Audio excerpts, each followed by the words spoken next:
À noite.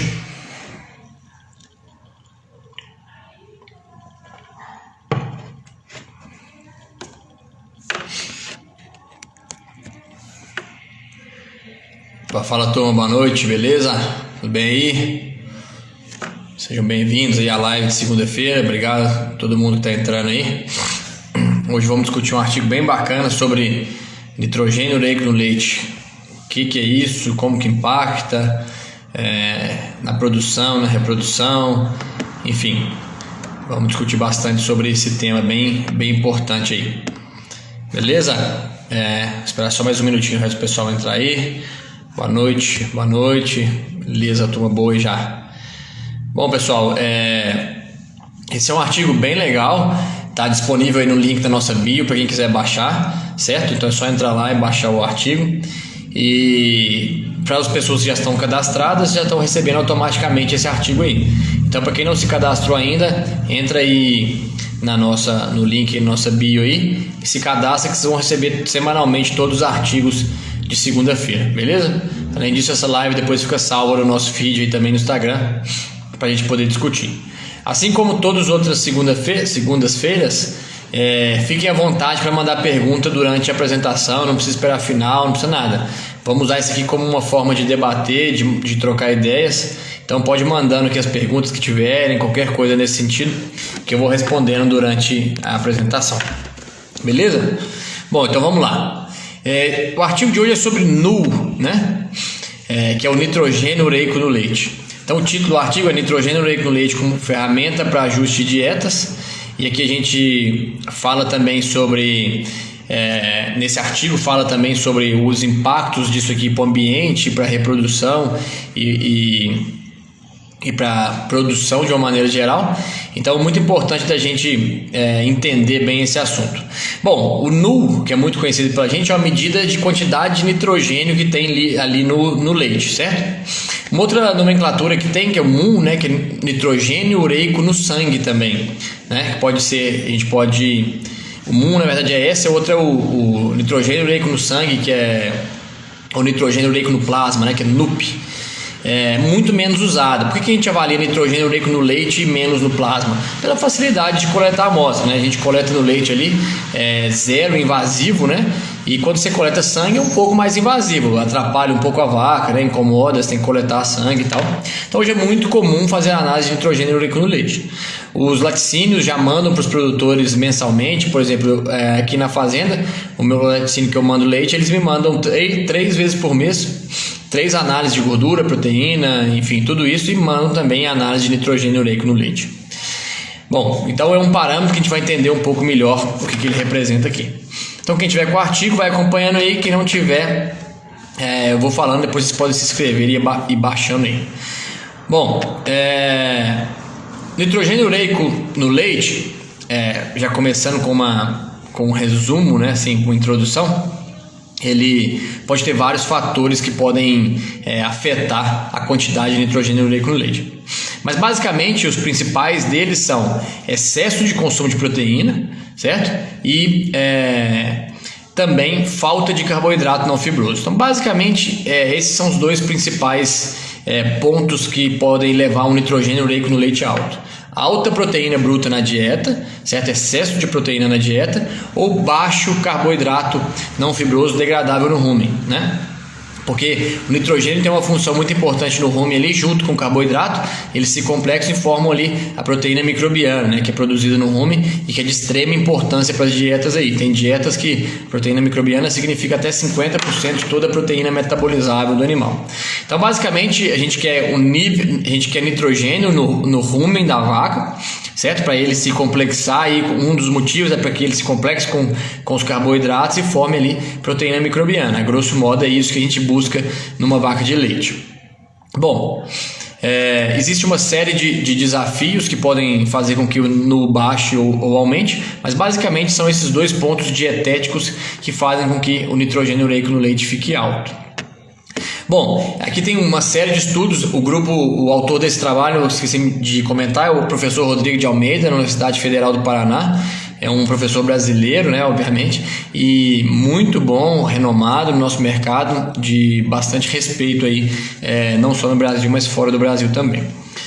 Bom, o grupo dele fez uma série de pesquisas ao longo dos anos, né? A maioria dos trabalhos aqui entre 2007 e 2011 foram feitos para avaliar o que impacta o NUO, como que isso acontece, quais são os desafios e quais são os problemas, né? Basicamente, o que faz com que o NUO esteja alto é excesso de proteína bruta na dieta, né? E esses autores tentaram correlacionar isso com várias coisas, com produção de leite, com raça, enfim. Uma das coisas que mais aparece é que existe normalmente um nitrogênio nas dietas brasileiras e daquela época, de 2010, uma correlação entre alta produção de leite e alta concentração de nitrogênio ureico no leite. Por quê? Quanto mais leite, mais proteína a vaca come em geral, né? E isso é interessante que ele discute isso no artigo, é uma das coisas que a gente discute também hoje em dia, é que existia um conceito de que cada vez mais que a gente aumenta a produção de leite, a gente tem que trabalhar com níveis altos de proteína bruta na dieta. E a gente sabe que isso não necessariamente é verdade, que a gente consegue trabalhar com níveis adequados de proteína bruta e ter resultados bem interessantes. Eu estou com uma dieta aberta na minha frente, que até que eu abri ela para pegar de exemplo, de uma fazenda que eu atendo, um lote de alta produção com 50 litros de média, uma dieta, na verdade o lote está com 49 e pouco de média, dieta formulada para 50 litros. Essa dieta tem 16,5 de proteína bruta. Antigamente, há 10 anos atrás, ou um pouco mais, cerca de 10 anos atrás, e ainda existem pessoas que seguem nessa linha, e iriam trabalhar aqui com 18,5 de proteína bruta, 17,5, 18 de proteína bruta. Hoje a gente sabe que depende muito da qualidade da proteína, né? A gente, basicamente, na proteína bruta, ela é dividida em duas frações. Uma fração degradável no rumen e outra fração não degradável no rumen. E a gente sabe que a demanda final do animal é por proteína metabolizável, né? A gente quer saber quanto de proteína vai chegar ali no intestino dele para ele poder utilizar para fazer proteína do leite, carne, enfim, tudo mais que seja necessário. Então, quando a gente hoje tende muito a trabalhar com quantidades de proteína mais baixas. E isso tem feito com que a gente diminua os níveis de nitrogênio ureico no leite, né? Ou nitrogênio ureico no plasma, mas basicamente a gente analisa muito mais o nitrogênio ureico no leite. Bom, alguns pontos importantes do trabalho aqui que foram abordados. Então, lembrando que o principal fator que representa por grande parte, o autor cita aqui, eu não me lembro agora exatamente, mas acho que 80% da variação do nitrogênio ureico no leite tem relação com a quantidade de proteína bruta na dieta, né? Então, uma das coisas que ele viu aqui no trabalho dele é que no verão, uma diferença entre estações do ano. Ele pegou nitrogênio ureico no leite no verão, no outono, no inverno e na primavera. E ele viu aqui que a época que teve um nitrogênio ureico mais alto foi no inverno. E todos os levantamentos desse trabalho foram feitos no sul do país, principalmente na região do Paraná, ali no ABCW do Paraná. Ou seja, inverno, alta disponibilidade de gramíneas temperadas, de alta qualidade e de alta proteína bruta também. Então a gente acredita que é por isso que nessa região específica tivemos níveis mais altos de nitrogênio ureico no leite no inverno. Se a gente pegar regiões mais centrais, como Minas, Goiás, São Paulo, enfim, essas regiões que a gente está mais localizado aqui hoje, que eu estou mais localizado aqui hoje, a gente tem isso meio invertido. Se é uma fazenda que trabalha sempre confinado, não vai ter muita mudança no nitrogênio ureico no leite ao longo do ano. Mas fazendas que trabalham com um pouco de pastejo e uma suplementação no coxo, com certeza na época das águas da nossa região vão ter níveis mais altos de nitrogênio ureico no leite. Por quê? Porque a gente trabalha a silagem de milho, é uma forragem que tem baixa proteína bruta, e às vezes você muda na época das chuvas para um Tifton, para um Tanzânia, alguma coisa assim de pastejo, mesmo para uma braquiária, que vão ter proteína bruta muito mais alta do que a silagem de milho. Por isso o nitrogênio ureico tende a ficar mais alto, certo? Bom, eu quero chamar a atenção aqui para os níveis que eles encontraram nesse trabalho. Então, um ponto interessante é que a sugestão hoje da literatura é que se trabalhe entre 10 a 14 miligramas por decilitro de nitrogênio ureico, certo? Então esse é um grande objetivo que se tem aí para a gente trabalhar, certo? No trabalho do Rodrigo, que foi nesse levantamento aqui que eu estou apresentando para vocês, deixa eu achar a média aqui exata que deu nesse trabalho. A média geral de NU de todos os animais foi 14,45, ou seja, um pouco acima do objetivo. Isso foi a média, então muito provavelmente teria muitas fazendas com muito mais do que a média, do que o objetivo, né? Então a maioria das recomendações que tem hoje, na verdade, é trabalhar entre 10 e 14. Eu vou falar para vocês daqui a pouco os benefícios e malefícios de trabalhar com mais ou menos que isso. Beleza? Lembrando que quem entrou por último aí, se tiverem qualquer pergunta relacionada ao tema, pode mandar aqui, fique à vontade para a gente discutir. Bom, então, um número importante da gente analisar nesse estudo aqui, conduzido no sul do país, a média de nitrogênio ureico no leite foi 14,45, mesmo a média ainda mais alta do que o objetivo, que é entre 10 e 14. Alguns outros fatores interessantes desse trabalho, né? Ele avaliou alguns parâmetros, fez também uma simulação de ordem de lactação e nitrogênio ureico no leite. Nesse trabalho, as vacas de primeira cria tiveram nitrogênio ureico no leite mais alto que as vacas de segunda ou terceira cria. Ele aqui estima ou faz uma suposição, supõe na verdade, que isso pode ter acontecido por as fazendas estarem trabalhando com níveis de proteína bruta mais alta para as vacas de primeira lactação, pensando em crescimento um pouco, mas também discutido aqui pelos autores que isso pode acontecer pelo motivo de que as primíparas produzem um pouco menos que as multíparas em geral, né? Em mesmo dias de lactação, e muitas das vezes estão recebendo dietas semelhantes. Então isso pode fazer com que sobre um pouco de proteína e que ela vá para o leite, certo? Bom, vamos lá para outros pontos importantes desse trabalho. Quando a gente fala de nitrogênio ureico no leite, a gente está falando de excesso, né, de sobras. Então, por isso que a gente não quer trabalhar. Esse é o primeiro motivo que a gente não quer trabalhar com nitrogênio ureico no leite alto. Porque a vaca está excretando aquilo que não precisaria estar comendo. Se ela está excretando uma quantidade alta de nitrogênio, é porque está sobrando na dieta. Se está sobrando na dieta, eu estou colocando a mais do que ela precisaria e estou gastando dinheiro a mais do que ela precisaria. Por isso que esse é um número bem bacana para a gente olhar, porque tem um pouco de relação aí com o que a gente chama de nutrição de precisão também, né? Ajustar os níveis de NU, para mim, também tem uma relação com isso, que a gente tenta ajustar bem mais próximo da demanda real de proteína dessas vacas. E o NU é bem sensível a mudanças de dieta. Então a gente muda com poucos dias que o NU aumentou já, a gente tem uma mudança, ou que a proteína bruta na dieta aumentou já, a gente tem uma mudança no NU. Então, quando a gente tem algumas variações na dieta, a gente consegue pegar o resultado e avaliar para entender se está correto. Uma outra ferramenta que eu acho bacana de usar o nitrogênio ureico no leite é quando você tem uma dieta constante. Por exemplo, na fazenda lá você não varia nada da sua dieta. Você tem vacas confinadas que estão ali comendo basicamente farinha de soja, milho, polpa cítrica, caroço de algodão e silagem de milho, né?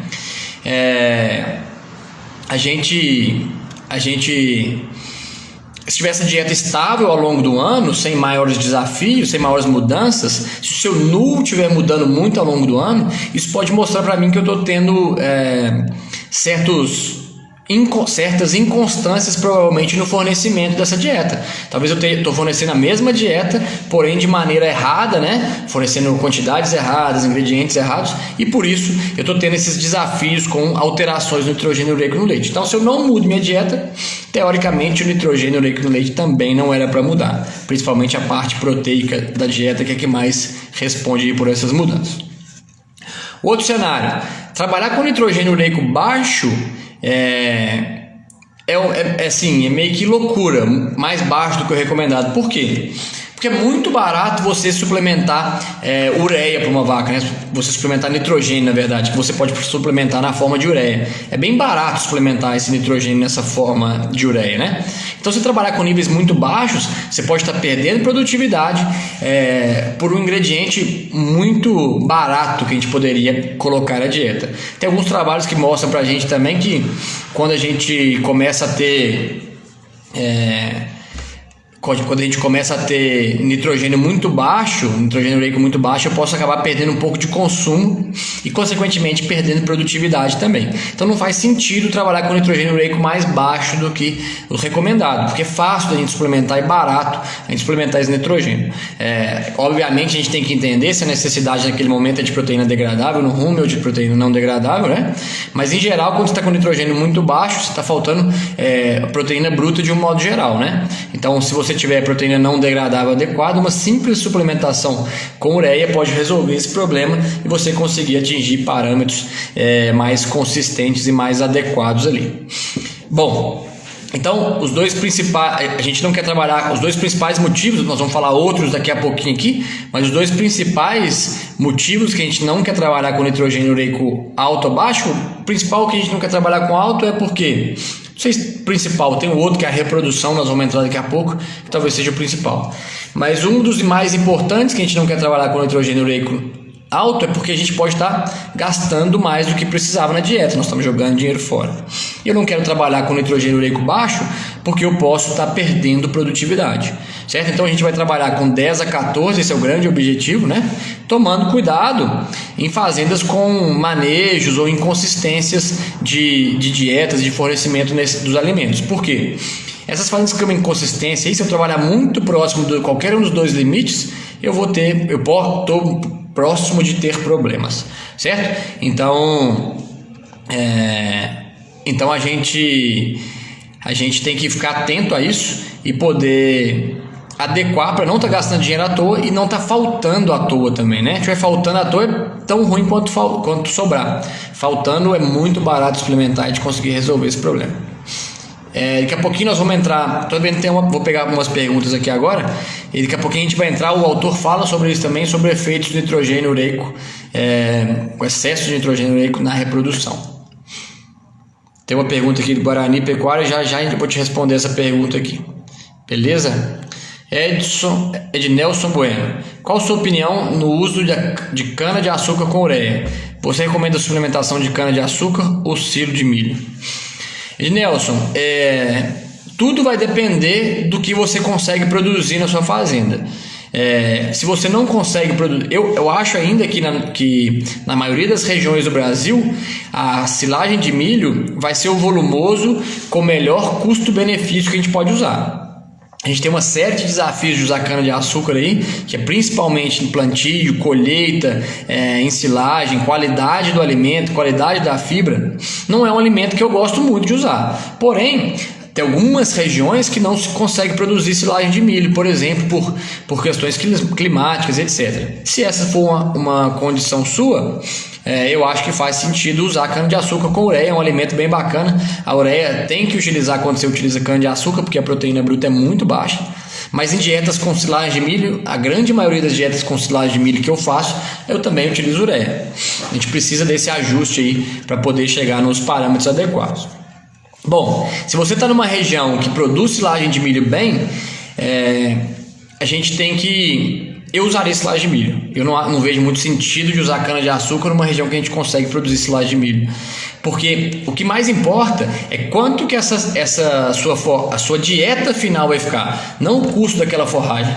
Eu vejo muita gente discutindo hoje em dia o uso de capiaçu, de cana-de-açúcar, de outras variedades de capim, para ensilar e para fornecer no coxo. E minha opinião é bem clara quanto a isso. Se você não consegue produzir silagem de milho, tudo bem, use qualquer outra fonte de forragem que você consiga produzir na sua região. Mas se você consegue produzir silagem de milho na sua região, use silagem de milho, que provavelmente o custo da dieta final vai ficar mais barato. Se você ensilar a silagem de milho ou ensinar uma silagem de capim, provavelmente a silagem de capim vai ficar mais barata, o alimento. Mas a dieta final, com muita existe muita chance dela ficar mais barata com a silagem de milho. De todas as simulações que eu faço, eu sempre chego em dietas mais baratas com silagem de milho. Então, Ednelson, a cana-de-açúcar com ureia para mim é uma boa opção, desde que você não consiga produzir silagem na sua região.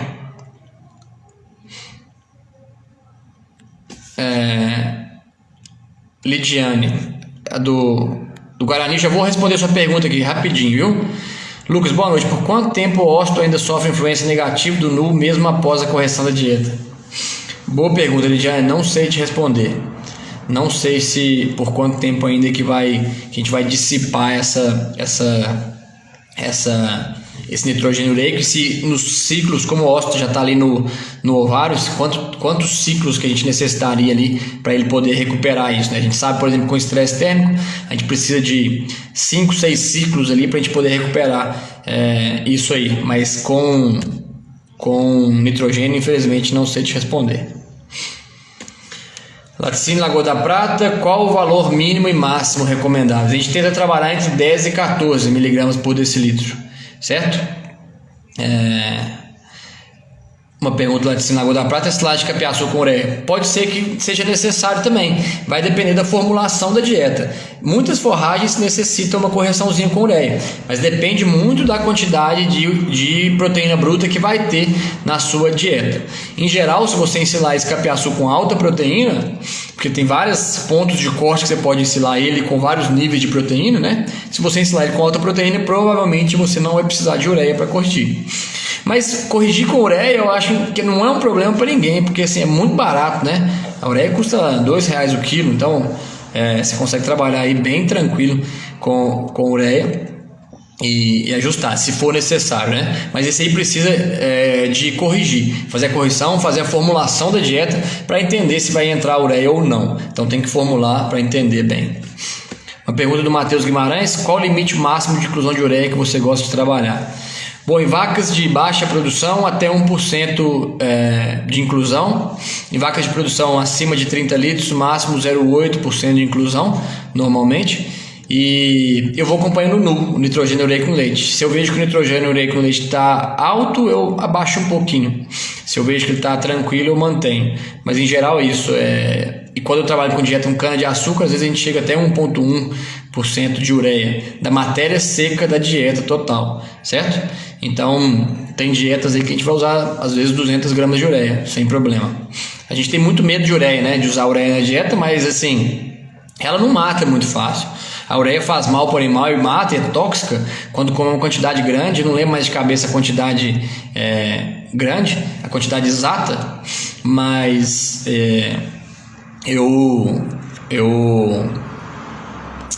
isso é bem difícil da gente intoxicar o animal. O animal tem que realmente colocar sem misturar direito. O animal ter acesso a grande quantidade, ou então ir lá e ir num saco de ureia, se ele ter acesso a um saco de ureia e comer essa ureia lá, direto do saco. Apesar de que o animal não gosta muito, mas pode acontecer dele lamber lá uma quantidade a mais e ter problemas. Bom, mais duas perguntas aqui.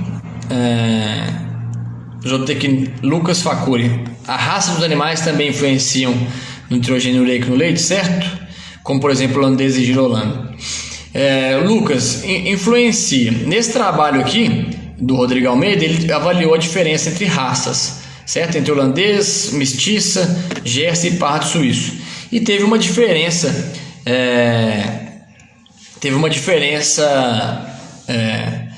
nas quantidades aqui, certo? De nitrogênio ureico, mas a gente não tem muita certeza. Eu hoje, Lucas, assim, as fazendas que eu trabalho hoje ou é girolando ou holandês. Eu entendo, assim, a gente sabe que existe diferença entre raças, só que a informação que a gente tem de girolando no Brasil é muito pouca, né? A gente não tem muitos estudos com girolando. A maioria da ciência leiteira vem dos Estados Unidos. Como a maioria da ciência vem dos Estados Unidos ou da Europa, a gente tem quase todos os estudos que a gente se baseia com raça holandesa, né? Então, o que eu entendo como técnico, como eu tento atuar nas fazendas?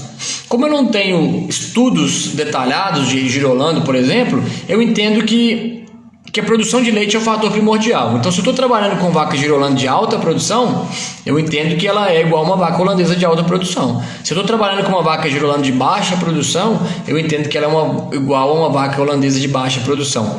para a maioria dos parâmetros dietéticos, certo? A gente não tem uma exigência nutricional exata para girolando, a gente não tem o nível de necessidade exato para girolando. Infelizmente a gente não tem essas informações, né? A gente precisava muito de ter mais informações para a gente trabalhar de uma maneira mais adequada, mas infelizmente não temos. Então minha sugestão, na verdade, a maneira que eu trabalho, eu entendo que a produção de leite é o guia, certo? Então se eu estou trabalhando com vacas de alta produção, eu vou ter parâmetros de girolando de vaca de alta produção, eu vou ter os parâmetros de holandesa de alta. Se eu estou trabalhando com girolando de baixa, eu vou ter parâmetros de holandesa de baixa, certo? O Jader mandou aqui e o Avilson, né, as doses de intoxicação por ureia de 40 a 50 gramas por quilo de peso vivo. E o Avilson mandou: vacas adaptadas conseguem comer muito ureia, mas a capacidade máxima de metabolização é de 350 gramas vaca dia. Eu nunca passei mais do que isso, porque se a gente pegar dietas com cana de açúcar ali, que é onde a gente trabalha com mais ureia, que é 1,2% da dieta total, da matéria seca da dieta total, essas vacas aí vão estar comendo no máximo 20 kg de matéria seca em geral, né? Então vão estar comendo aí 240, 250. Então, se elas comerem mais matéria seca, vamos dizer que elas estejam comendo 25, que é muito difícil uma vaca na cana de açúcar comendo 25 kg de matéria seca, elas chegariam aí a 300 gramas de ureia, né? Então a ureia na dieta é muito difícil de intoxicar o animal, muito mesmo, a não ser que você faça uma arte muito grande e não misture, não coloque da maneira adequada. Bom, eu tenho uma pergunta aqui do Pedro, que depois se puder só refazer ela para mim, Pedro, não sei se eu entendi muito bem. Qual a proximidade da acidose ruminal e o NU bem elevado? Depois se puder mandar ela novamente, hein? Bom, vou pegar o gancho aqui agora do Guarani Pecuária, que mandou uma pergunta aqui, né? Vacas com NU de 17,8 com 35 de média, quais os efeitos disso na reprodução? Então, o Rodrigo Almeida fez várias análises aqui com reprodução. Então, para quem está com o artigo aí, tem um capítulo que chama NU versus reprodução. Capítulo não, uma parte, né? Chama NU versus reprodução. E a gente tem vários trabalhos na literatura mostrando isso, que excesso de nitrogênio ureico no leite, na verdade, vai gerar um excesso de nitrogênio circulante, né, no animal, é tóxico para o ósseo, para o desenvolvimento inicial do embrião, e faz com que o pH uterino caia e que tenha uma fertilidade menor. Os trabalhos hoje mostram que esse impacto é muito maior no ósseo e no desenvolvimento inicial do embrião. Tem alguns trabalhos que foram feitos, acho que é Butler, o autor, se não me engano, que avaliaram nitrogênio ureico no leite mais alto ou na doadora ou na receptora de embrião. Então a doadora de embrião é aquele animal que vai desenvolver o óvulo, né, o oóstolo lá atrás, vai ovular, vai ter a fertilização, né, em si, vai carregar o embriãozinho lá dentro por 7 dias. E a receptora vai pegar esse embrião com 7 dias e vai levar ele até a gestação a termo. Então o que esses autores viram? Que os efeitos negativos da alta quantidade de nitrogênio ureico no leite, ou de alta quantidade de nitrogênio ureico no plasma, era muito maior na doadora do que na receptora. A receptora, mesmo você trabalhando com níveis mais altos, você não tinha uma queda na fertilidade. Isso mostra pra gente que os efeitos principais do excesso de nitrogênio na dieta, vamos dizer assim, estão ali no desenvolvimento inicial do embrião ou nos estágios um pouco mais anteriores no oósteo ali e na formação do óvulo, né? Bom, aqui eu já vou começar a responder sua pergunta, Guarani. Tem uma pergunta aqui, tem um trabalho, um gráfico, desculpa, aqui que o Rodrigo Almeida fez, uma tabela, na verdade, é um gráfico mesmo, desculpa. Onde ele mostra intervalo parto-concepção, ou seja, quantos dias a vaca demorou para emprenhar, partindo do dia 0 sendo o dia do parto dela, e efeitos de acordo com a quantidade de nitrogênio ureico no plasma. Então ele dividiu o nitrogênio ureico no plasma em 4 quartis, vacas com nitrogênio ureico menor que 15, entre 15,5 e 18, entre 18 e 20,5 e maior do que 20,5. E depois quem tiver com... Deixa eu ver se eu consigo virar aqui para mostrar para vocês. Estão enxergando bem aqui esse gráfico? Consegue me dar um ok? Alguém está enxergando bem? Não sei se vai conseguir enxergar bem aí, mas se estiverem vendo bem, me dá um ok, por favor, alguém. Se puder me ajudar nisso aí. Bom, mas a ideia desse gráfico, o que eles avaliaram? Intervalo parto-concepção e com relação, valeu Léo, e efeito do nitrogênio ureico no plasma.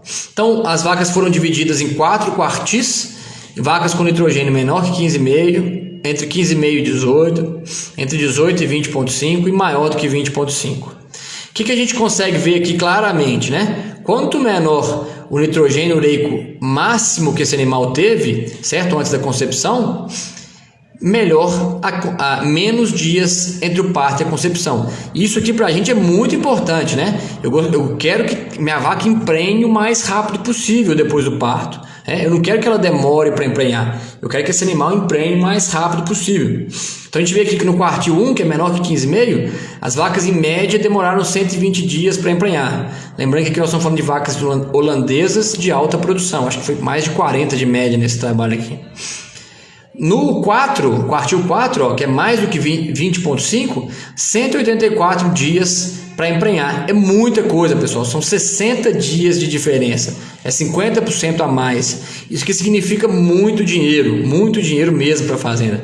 Isso aqui significa vaca engordando, isso aqui significa você perdendo mais picos de lactação do animal, menos bezerras e um monte de coisa. Então a pergunta ali do Guarani era: se minhas vacas estão com o nitrogênio de 17,8, né? Então está praticamente aqui no 18, ó. Saiu lá de 123 para 160, certo? Então é uma coisa que tem que ser trabalhada aí, Guarani, certo? A gente tem que trabalhar esse fator e a gente tem que trabalhar esse fator aí para poder chegar num ponto máximo aí de máximo e mínimo de nu sendo o mesmo ponto, né? Eu não quero trabalhar com níveis altíssimos nem níveis baixíssimos, né? Nosso objetivo vai ser entre 10 e 14. E sair muito acima disso é ruim, porque tem efeito, porque nós estamos gastando mais dinheiro e aqui está o principal porquê da gente não trabalhar com nitrogênio ureico muito alto, porque ele pode diminuir a fertilidade dos animais e gerar grandes problemas aí. Então, simplesmente o que tem que ser feito é trabalhar a dieta e abaixar esses níveis aí de nitrogênio ureico no leite. Bom, aí eu não sei se você quiser complementar até a pergunta aqui, você pode complementar para a gente aqui, Guarani. A gente se essas vacas estão a pasto ou estão confinadas, né? A gente tem um grande desafio em vaca a pasto. Vacas que estão recebendo pasto como principal fonte volumoso na época das águas, em época de pasto bem tenro, bem verde, né? A gente tem níveis altos de proteína bruta ali. E é difícil você manter a proteína bruta desses animais entre 10 e 14. Então você vai acabar chegando próximo dos 16 ali sem muitos problemas. Por quê? É o que dá para ser feito, né? Não tem jeito da gente dividir ou diminuir muito esse valor, porque sua fonte de forragem vai ser exatamente o pasto com altas quantidades de nitrogênio ureico no leite. Até que tem uma pergunta do Vitor aqui, já pulando para ela, né? Ele está perguntando se vaca pasto vão sofrer com essas perdas.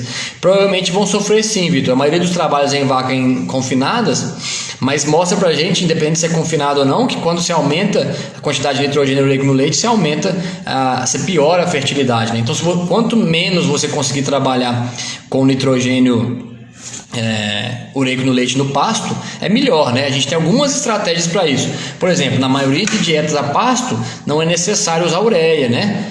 Na maioria das dietas a pasto, se a gente trabalhar com uma fonte de carboidrato com diferentes degradações de carboidrato, por exemplo, se eu conseguir trabalhar com a polpa cítrica, com grão úmido, com grão seco, a gente consegue ter um melhor, vamos dizer assim, ambiente ruminal, degradação em diferentes velocidades. Isso pode ajudar também na utilização melhor da ureia e ter nitrogênio ureico mais baixo um pouco também. Então a gente tem que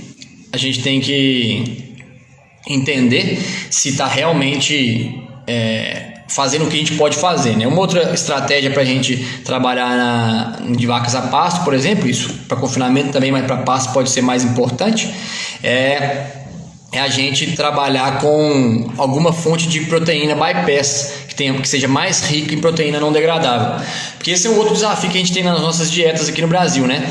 É difícil comprar outras fontes de proteína. A principal fonte de proteína que a gente tem na maioria das dietas é soja farelo de soja, né? E a gente usar fontes de proteína bypass, como alguns subprodutos do milho, né? Tem o Flex Pro da Cargill, como uma glutenose, como a Soy Pass, soja tostada, existem no nosso mercado, mas não são muito disponíveis, né? Não são facílimas de encontrar. Eu não vou numa cooperativa, numa casa agropecuária em qualquer cidade e encontro esses produtos disponíveis. Mas usar essas fontes de proteína que tem mais proteína não degradável e um pouco menos de proteína degradável no rumen faz muito sentido para a gente seguir bem aí, certo? Isso eu sei que existe uma dificuldade, né? Porque principalmente para pequeno produtor comprar essas fontes de proteína não degradável no rumen, com mais proteína não degradável no rumen, vamos dizer assim, mas a gente tem que ficar bem atento para tentar encontrar essas oportunidades, principalmente em vaca a pasto, onde eu estou sobrando nitrogênio demais. Quando eu consigo trabalhar com uma fonte de proteína, mais proteína não degradável, como uma soja tostada, por exemplo, me ajuda bastante. Tem uma pergunta do Bruno aqui, da Lua. Qual a melhor proporção de PDR e PNDR em dietas de vacas de alta? Pensando nisso, uma dieta com 15,9 de proteína bruta, com PDR de 11 e PNDR de 5,25. Entra a ureia? O NU está em 11. Bruno, é o seguinte, eu formulo pelo NRC, que é onde eu faço minhas formulações todas. Em geral, esses números para mim estão adequados aqui, né? Estão bem legais. 15,9 de proteína bruta, deve ser média alta aí que você fala. O que é essa dieta aí, formulada por uns 40 litros, Bruno? O que é aí? Bom, Bruno responder a gente aos poucos, vou completando a pergunta dele. Eu não quero trabalhar com menos de 10,5 em geral de proteína degradável no rumen, porque isso aí pode trazer problemas para a gente, e normalmente menos que 5 também. E aí, no NRC, na formulação do NRC, tem um lugar lá que é sobra de proteína degradável no rumen, né? Sobra de, quer ver no NRC? Deixa eu até abrir aqui para a gente ver, chama RDP Balance, que é o balanço da proteína degradável no rumen. A gente sempre trabalha, beleza, Bruno, 39 de média, isso aí. A gente sempre trabalha com essa sobra de PDR ao redor de 100, certo? 90, 100 e pouquinho. Isso aí temos tido os melhores resultados. Eu acredito que nessa dieta sua aí, provavelmente não precisa entrar, mas precisa jogar na formulação e a gente vê. O que mostra pra gente que parece que não precisa entrar é o nitrogênio ureico de 11, né? Que é um número adequado aí, quando a gente busca de 10 a 14. Mas, eu particularmente, eu prefiro, por um fator cagaço, vamos dizer assim, e às vezes não confiar 100% nos manejos dos lugares que a gente trabalha, porque a gente sabe os desafios que tem, enfim, etc.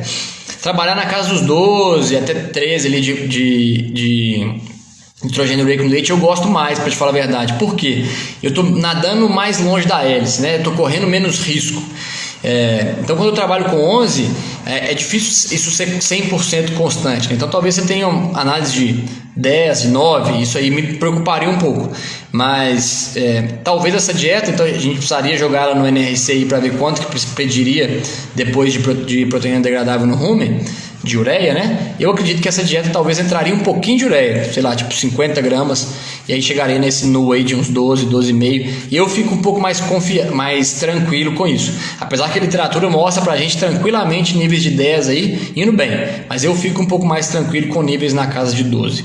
Mas isso é um pouco particular de cada um e da confiança que você tem nos seus manejos. Eu sei que sua fazenda aí é uma fazenda super bem organizada, com manejos muito bons, você está presente no dia a dia. Então eu acho que trabalhar com nível de 11 é seguro também.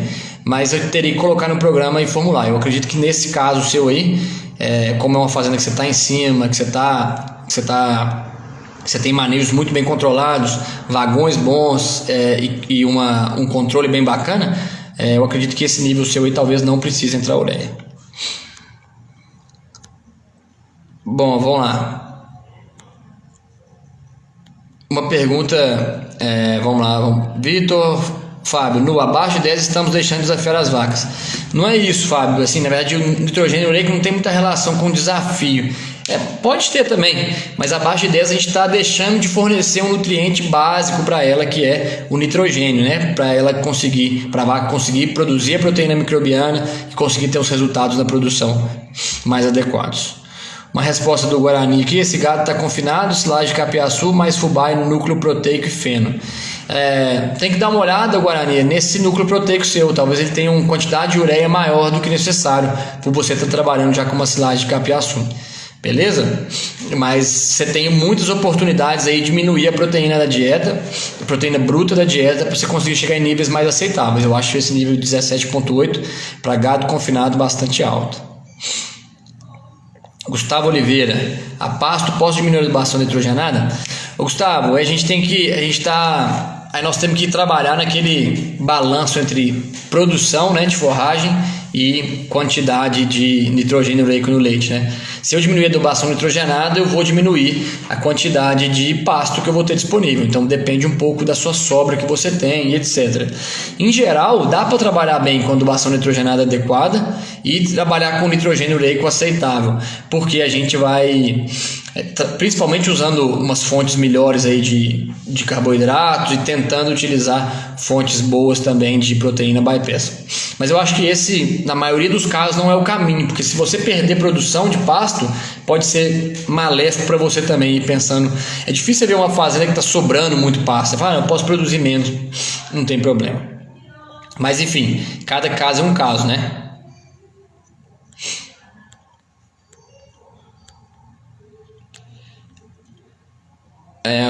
Um comentário do Leandro: é notório na fazenda sair de um NU de 19,2 para 15, melhorou muito a taxa de prenhez. Show de bola, Leandro, exatamente, isso aí é bem claro, né?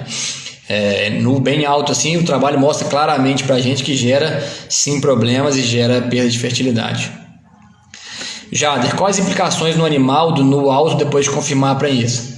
Em termos de fertilidade, Jader, eu acredito que não tem problema nenhum. Pelo menos é o que mostra pra gente a literatura. A gente tem os outros problemas, né? Que a gente está excretando mais nitrogênio, isso pode servir de contaminação para o meio ambiente, e nós estamos gastando também a mais do que precisaria. Mas enquanto à reprodução, não vejo muito problema. Cláudio: já usou resíduo de cervejaria no balanceamento de dietas? Já usei sim, Cláudio. E ele vai entrar como outro ingrediente qualquer. Tem proteína bruta também alta. E aí pode, se você não reformular a sua dieta, pode fazer com que você tenha problemas com NU alto sim.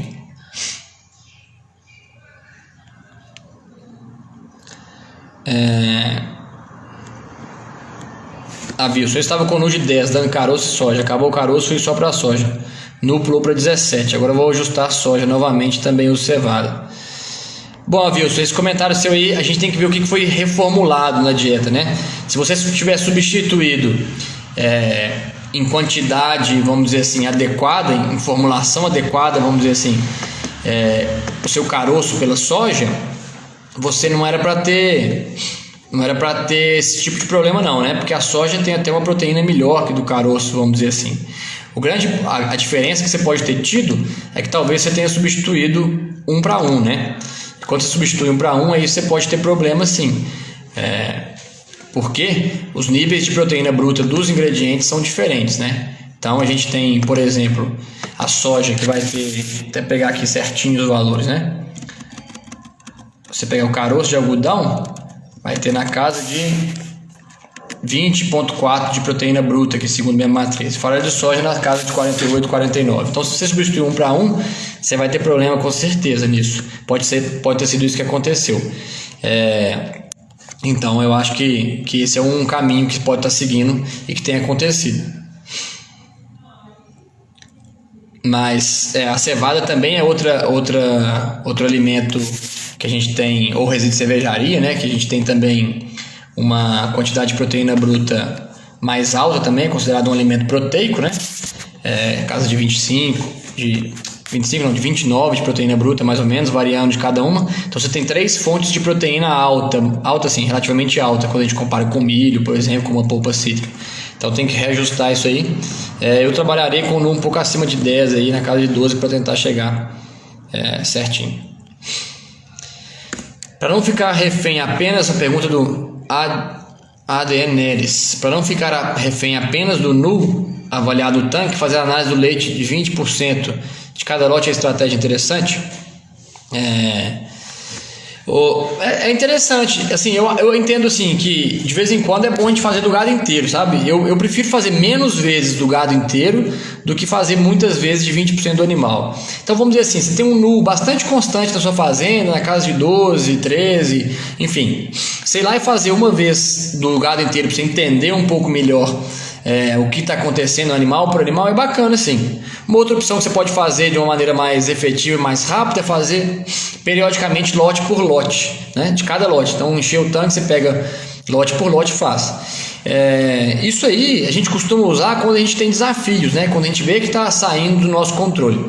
Mas fazer de vez em quando individual de cada animal é legal sim, para a gente poder entender se tem variações dentro dos lotes ou se tem algum lote específico que está responsável por aquela proteína bruta, por aquele nu muito alto. Em geral, o que a gente vê é que assim, não necessariamente vai ter diferenças muito grandes aí, que você vai poder achar muita coisa. Um erro muito grotesco no lote, a não ser que isso esteja acontecendo.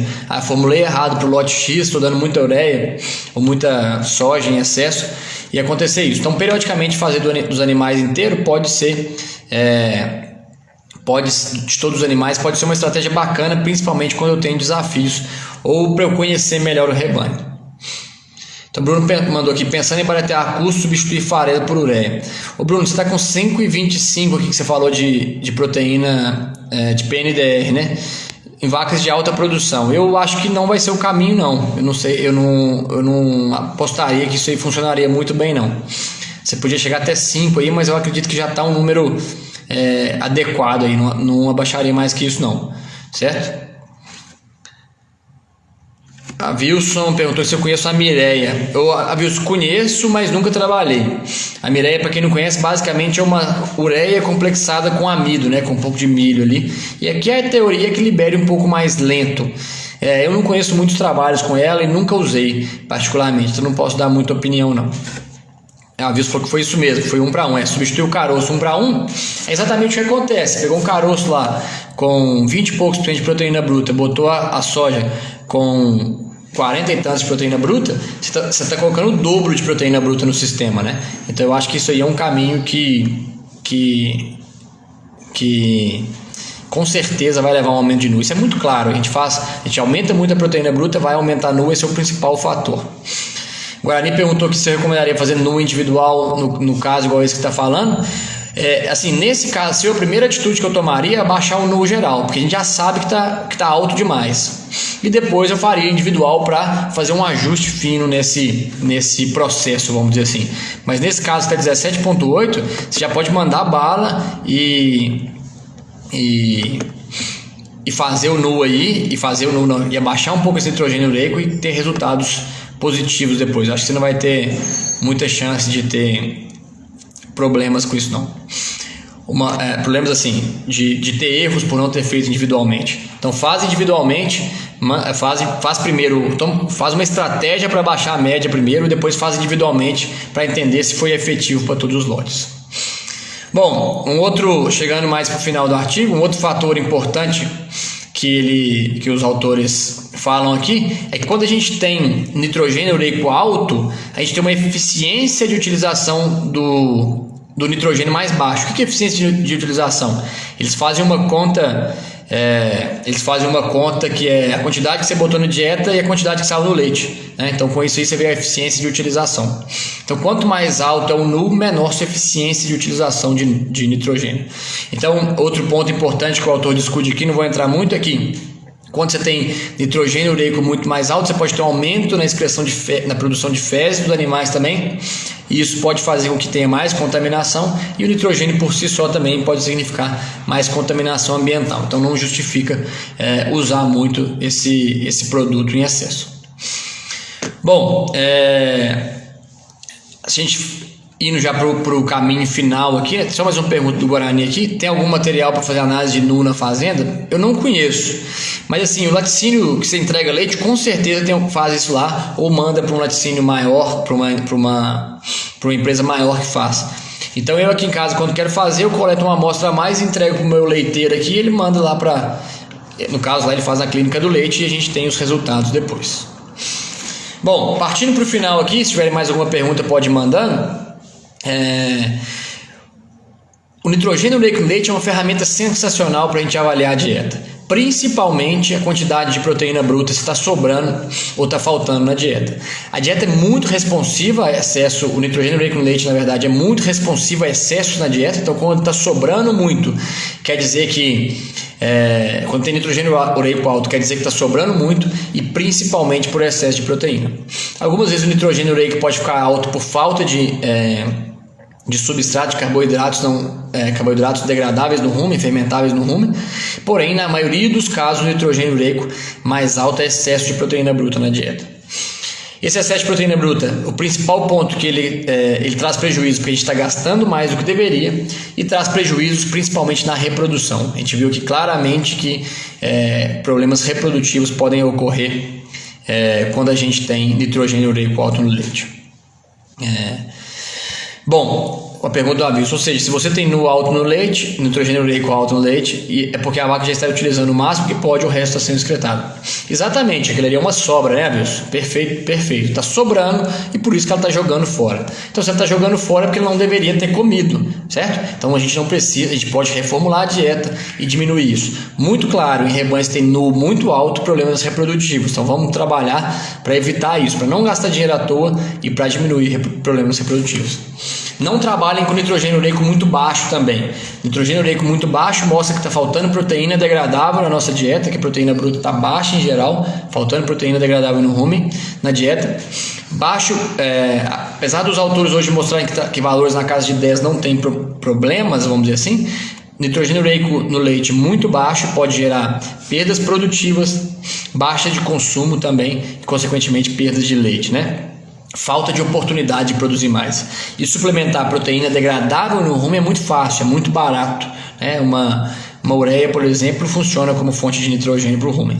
Então não justifica a gente trabalhar com níveis muito baixos, porque a gente está andando muito na navalha, muito no fio da navalha. Então a recomendação atual é entre 10 a 14, e eu particularmente tento trabalhar mais ou menos no meio disso aí, com 12, mas não me preocupo muito quando ele chega em 13, 14, não, para te falar a verdade, porque eu acredito que isso aí pode assim, a gente vê que não faz tão mal assim para os animais. A gente está gastando uma quantidade pequena para ter uma segurança de não perder produção, né? Então vou gastar um pouquinho para ter uma segurança que eu não estou perdendo produtividade. Isso para mim faz todo sentido.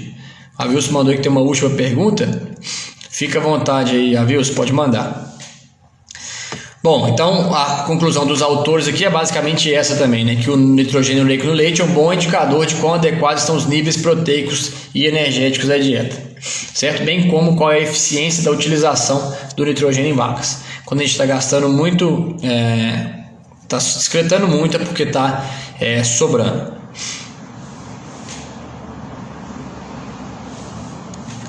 A Wilson. Com 20 de nitrogênio ureico no leite já temos problemas com cascos também? A Wilson, não tem muitos trabalhos, eu não conheço, na verdade talvez até existam trabalhos mostrando esse efeito direto do alto nitrogênio ureico no casco, certo? Mas a gente pode ser que tenha alguma relação, eu particularmente não conheço. Uma outra pergunta aqui do Paulo Grafites: tem observado a relação de NU com lina, leite instável não ácido, para quem não conhece? Cara, aqui na minha região é muito pouco comum o leite instável não ácido, lina, então a gente tem pouca experiência com isso. Mas às vezes que eu peguei não tinha relação com NU não, mas para ser muito sincero, foram poucas vezes que eu tive problema com leite instável não ácido, certo? Então não posso colaborar muito com vocês. Bom, fechando então, pessoal, número show de bola para a gente olhar na fazenda, importantíssimo, fácil de ver e que nos ajuda muito na formulação de dieta. Esse é um número que nos ajuda muito até a famosa nutrição de precisão, né? Para a gente ver se a dieta que a gente formulou está igual a dieta que a vaca está comendo, para ver se a gente está sobrando ingredientes na dieta, né? Principalmente proteína e algumas vezes energia também. Beleza, pessoal? Mais agradeço a todo mundo por mais uma segunda-feira juntos. Se alguém tiver mais alguma pergunta que eu não tenha respondido, pode mandar aí no direct que eu vou responder. E se vocês tiverem sugestão de artigo para próximas segundas, manda pra gente aí também, inbox, que vai ser muito, muito proveitoso pra gente poder ter informações de vocês e usar isso. Beleza? No mais, muito obrigado a todos, boa noite e até a próxima.